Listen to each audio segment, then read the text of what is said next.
Surat Paulus yang kedua kepada Timotius, pasal 1 ayat 1-2. Salam dari Paulus, Rasul Kristus Yesus, oleh kehendak Allah, untuk memberitakan janji tentang hidup dalam Kristus Yesus, kepada Timotius, anakku yang kekasih.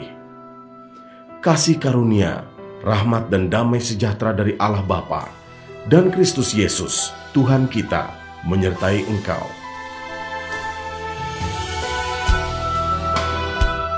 Ayat 3-18, ucapan syukur dan nasihat untuk bertekun. Aku mengucap syukur kepada Allah, yang kulayani dengan hati nurani, yang murni seperti yang dilakukan nenek moyangku, dan selalu aku mengingat engkau dalam permohonanku, baik siang maupun malam. Dan apabila aku terkenang akan air matamu yang kau curahkan, aku ingin melihat engkau kembali, supaya penuhlah kesukaanku. Sebab aku teringat akan imanmu yang tulus ikhlas, yaitu iman yang pertama-tama hidup di dalam nenekmu Lois dan di dalam ibumu Eunike, dan yang aku yakin hidup juga di dalam dirimu. Karena itulah kuperingatkan engkau untuk mengobarkan karunia Allah yang ada padamu oleh penumpangan tanganku atasmu. Sebab Allah memberikan kepada kita bukan roh ketakutan, melainkan roh yang membangkitkan kekuatan, kasih, dan ketertiban. Jadi janganlah malu bersaksi tentang Tuhan kita, dan janganlah malu karena aku, seorang hukuman karena Dia, melainkan ikutlah menderita bagi Injilnya oleh kekuatan Allah.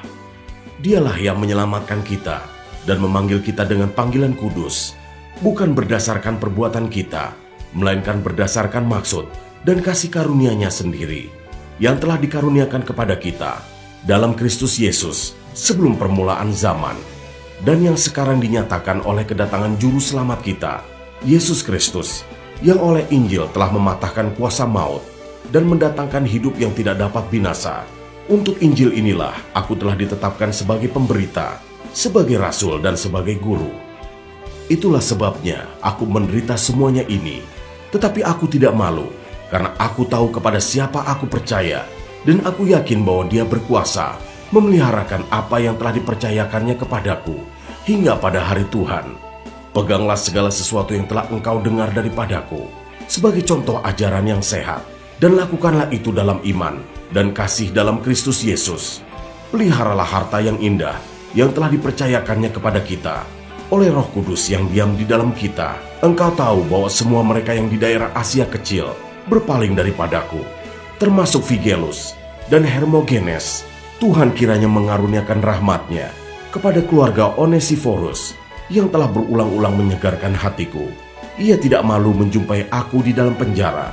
Ketika di Roma, ia berusaha mencari aku, dan sudah juga menemui aku. Kiranya Tuhan menunjukkan rahmat-Nya kepadanya pada harinya.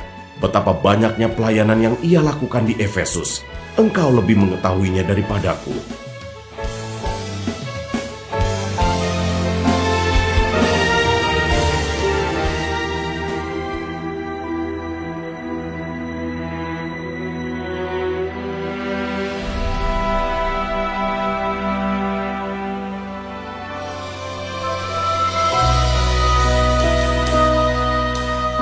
Surat Paulus yang kedua kepada Timotius, pasal 2 ayat 1-13, panggilan untuk ikut menderita. Sebab itu, hai anakku, jadilah kuat oleh kasih karunia dalam Kristus Yesus. Apa yang telah engkau dengar daripadaku di depan banyak saksi, percayakanlah itu kepada orang-orang yang dapat dipercayai, yang juga cakap mengajar orang lain. Ikutlah menderita sebagai seorang prajurit yang baik dari Kristus Yesus, seorang prajurit yang sedang berjuang, tidak memusingkan dirinya dengan soal-soal penghidupannya, supaya dengan demikian ia berkenan kepada komandannya. Seorang olahragawan hanya dapat memperoleh mahkota sebagai juara apabila ia bertanding menurut peraturan-peraturan olahraga. Seorang petani yang bekerja keras haruslah yang pertama menikmati hasil usahanya. Perhatikanlah apa yang kukatakan. Tuhan akan memberi kepadamu pengertian dalam segala sesuatu. Ingatlah ini, Yesus Kristus yang telah bangkit dari antara orang mati, yang telah dilahirkan sebagai keturunan Daud, itulah yang kuberitakan dalam Injilku. Karena pemberitaan Injil inilah aku menderita, malah dibelenggu seperti seorang penjahat. Tetapi firman Allah tidak terbelenggu. Karena itu aku sabar menanggung semuanya itu bagi orang-orang pilihan Allah, supaya mereka juga mendapat keselamatan dalam Kristus Yesus dengan kemuliaan yang kekal. Benarlah perkataan ini. Jika kita mati dengan Dia, kita pun akan hidup dengan Dia. Jika kita bertekun, kita pun akan ikut memerintah dengan Dia. Jika kita menyangkal Dia, Dia pun akan menyangkal kita. Jika kita tidak setia, Dia tetap setia, karena Dia tidak dapat menyangkal dirinya.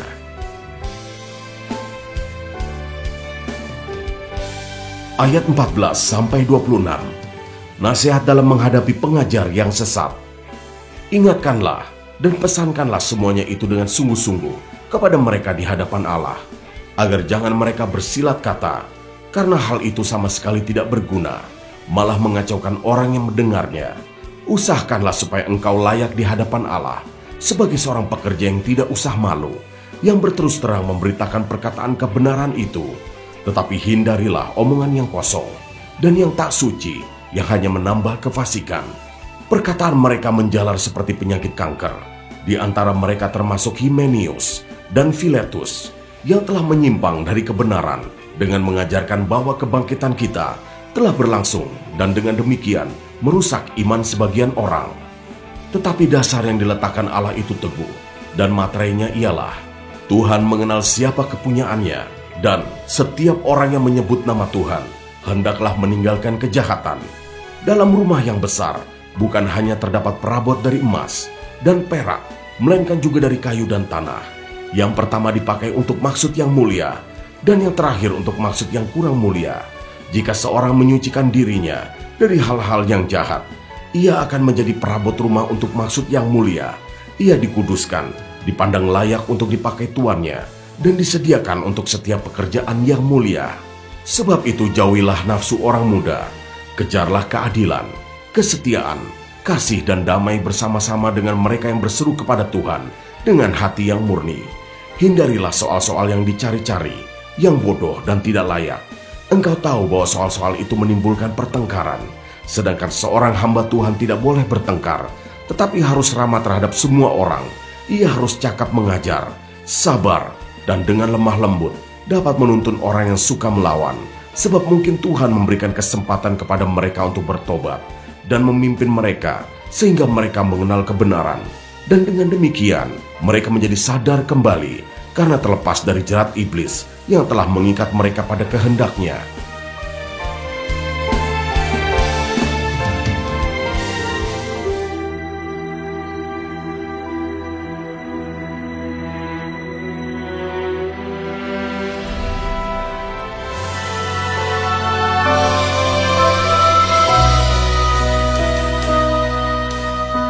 Surat Paulus yang kedua kepada Timotius, pasal 3 ayat 1-9, keadaan manusia pada akhir zaman. Ketahuilah bahwa pada hari-hari terakhir akan datang masa yang sukar. Manusia akan mencintai dirinya sendiri dan menjadi hamba uang. Mereka akan membual dan menyombongkan diri. Mereka akan menjadi pemfitnah. Mereka akan berontak terhadap orang tua dan tidak tahu berterima kasih, tidak mempedulikan agama, tidak tahu mengasihi, tidak mau berdamai, suka menjelekkan orang, tidak dapat mengekang diri, garang, tidak suka yang baik, suka mengkhianat, tidak berpikir panjang, berlagak tahu, lebih menuruti hawa nafsu daripada menuruti Allah. Secara lahiriah, mereka menjalankan ibadah mereka, tetapi pada hakikatnya mereka memungkiri kekuatannya. Jauhilah mereka itu. Sebab di antara mereka terdapat orang-orang yang menyelundup ke rumah orang lain dan menjerat perempuan-perempuan lemah yang syarat dengan dosa dan dikuasai oleh berbagai-bagai nafsu, yang walaupun selalu ingin diajar, namun tidak pernah dapat mengenal kebenaran. Sama seperti Yanes dan Yambres menentang Musa, demikian juga mereka menentang kebenaran. Akal mereka bobrok dan iman mereka tidak tahan uji. Tetapi sudah pasti mereka tidak akan lebih maju, karena seperti dalam hal Yanes dan Yambres, kebodohan mereka pun akan nyata bagi semua orang.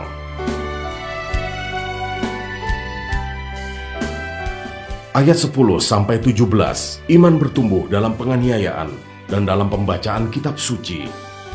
Tetapi engkau telah mengikuti ajaranku, cara hidupku, pendirianku, imanku, kesabaranku, kasihku, dan ketekunanku. Engkau telah ikut menderita penganiayaan dan sengsara seperti yang telah kuderita di Antiokhia dan di Ikonium dan di Listra. Semua penganiayaan itu kuderita, dan Tuhan telah melepaskan aku daripadanya. Memang setiap orang yang mau hidup beribadah di dalam Kristus Yesus akan menderita aniaya, sedangkan orang jahat dan penipu akan bertambah jahat. Mereka menyesatkan dan disesatkan. Tetapi hendaklah engkau tetap berpegang pada kebenaran yang telah engkau terima dan engkau yakini, dengan selalu mengingat orang yang telah mengajarkannya kepadamu. Ingatlah juga bahwa dari kecil engkau sudah mengenal kitab suci yang dapat memberi hikmat kepadamu dan menuntun engkau kepada keselamatan oleh iman kepada Kristus Yesus. Segala tulisan yang diilhamkan Allah memang bermanfaat untuk mengajar, untuk menyatakan kesalahan, untuk memperbaiki kelakuan, dan untuk mendidik orang dalam kebenaran. Dengan demikian, tiap-tiap manusia kepunyaan Allah diperlengkapi untuk setiap perbuatan baik.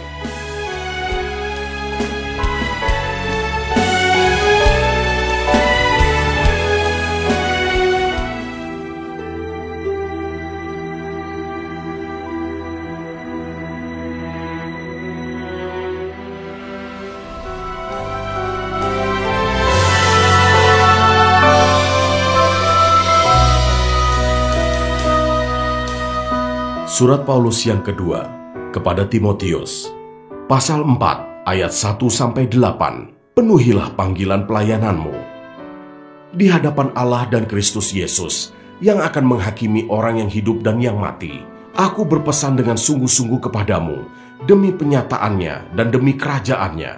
Beritakanlah firman, siap sedialah baik atau tidak baik waktunya. Nyatakanlah apa yang salah. Tegurlah dan nasihatilah dengan segala kesabaran dan pengajaran, karena akan datang waktunya orang tidak dapat lagi menerima ajaran sehat, tetapi mereka akan mengumpulkan guru-guru menurut kehendaknya untuk memuaskan keinginan telinganya. Mereka akan memalingkan telinganya dari kebenaran dan membukanya bagi dongeng. Tetapi kuasailah dirimu dalam segala hal, sabarlah menderita, lakukanlah pekerjaan pemberita Injil, dan tunaikanlah tugas pelayananmu. Mengenai diriku, darahku sudah mulai dicurahkan sebagai persembahan, dan saat kematianku sudah dekat. Aku telah mengakhiri pertandingan yang baik, aku telah mencapai garis akhir, dan aku telah memelihara iman. Sekarang telah tersedia bagiku mahkota kebenaran yang akan dikaruniakan kepadaku oleh Tuhan, Hakim yang adil, pada harinya. Tetapi bukan hanya kepadaku, melainkan juga kepada semua orang yang merindukan kedatangannya.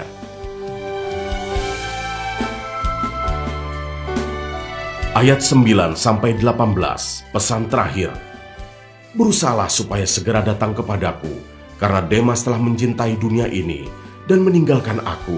Ia telah berangkat ke Tesalonika, Kreskes telah pergi ke Galatia, dan Titus ke Dalmatia. Hanya Lukas yang tinggal dengan aku. Jemputlah Markus dan bawalah ia kemari, karena pelayanannya penting bagiku. Tikhikus telah kukirim ke Efesus.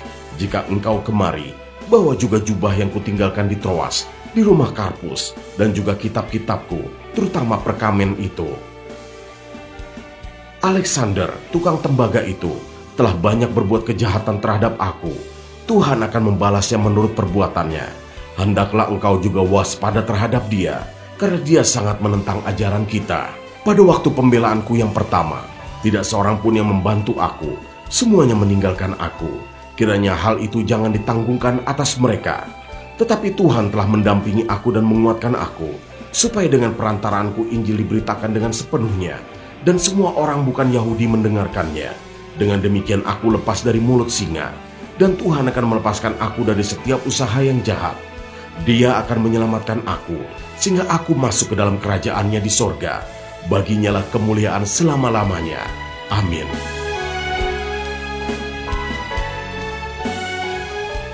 Ayat 19-22. Salam. Salam kepada Priska dan Aquila dan kepada keluarga Onesiforus. Erastus tinggal di Korintus, dan Trofimus kutinggalkan dalam keadaan sakit di Miletus. Berusahalah kemari sebelum musim dingin. Salam dari Ebulus, dan Pudes, dan Linus, dan Claudia, dan dari semua saudara. Tuhan menyertai rohmu, kasih karunia-Nya menyertai kamu.